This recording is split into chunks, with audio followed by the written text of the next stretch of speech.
തെക്കുംഭാഗം ഒരു ഭീകര സ്വപ്നത്തിലായിരുന്നു. അജ്ഞാതമായൊരു ശക്തി ഓരോ ദിവസവും അവരുടെ പ്രിയപ്പെട്ടവരെ കവർന്നെടുത്തു. പ്രേതം, പിശാച്, ശാപം. ഗ്രാമം അങ്ങനെ പല കഥകളും പറഞ്ഞു.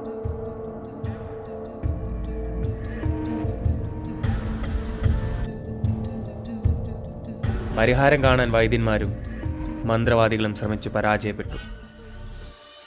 നാരായണൻ വൈദ്യരുടെ മകൻ അവൻ്റെ അച്ഛൻ്റെ ദുരൂഹ മരണത്തിന് പിന്നിലെ സത്യം കണ്ടെത്താതെ പിന്മാറാൻ ഒരുക്കമായിരുന്നില്ല. ഗ്രാമം ഭയത്തിൽ മുങ്ങിയപ്പോൾ രവിയുടെ മനസ്സിൽ ചോദ്യങ്ങൾ മാത്രമായിരുന്നു. ആരാണ് ഈ കൊലയാളി? അവൻ്റെ അച്ഛനെ കൊന്നതാര്? രവി ഉത്തരങ്ങൾ തേടി യാത്ര തുടങ്ങി.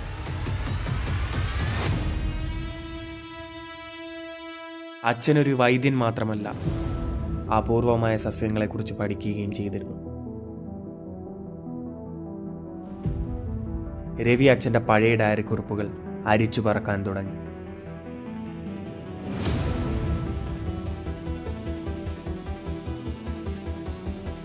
ആ ഡയറിയുടെ അവസാന പേജുകളിൽ രവി ആ സത്യം കണ്ടെത്തി.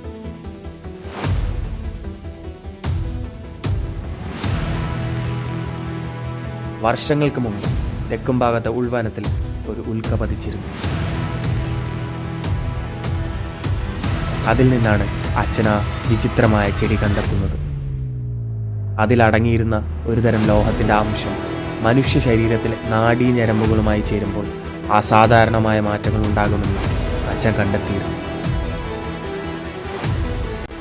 കൊല്ലപ്പെട്ടവരെല്ലാം അച്ഛൻ്റെ അടുത്ത് ചികിത്സയ്ക്ക് വന്നവരായിരുന്നു.